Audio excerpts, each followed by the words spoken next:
Hello, we are going to sign up on Padlet. On our search bar, let's type padlet.com. What will appear is this site. Click sign up for Padlet.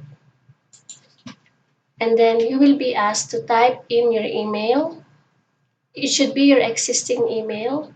And then use a simple password. Make sure that you are keeping your password in your notebook so that you can easily retrieve the password whenever you forget. Click sign up.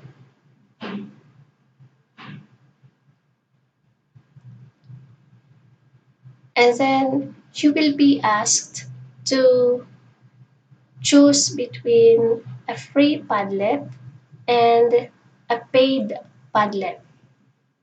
On the free Padlet, you can create only 3 Padlets and your files are limited to 10 MB size only. So you select free forever. And this is now your dashboard. You have now signed up on Padlet. Next, I will share how you can edit your profile.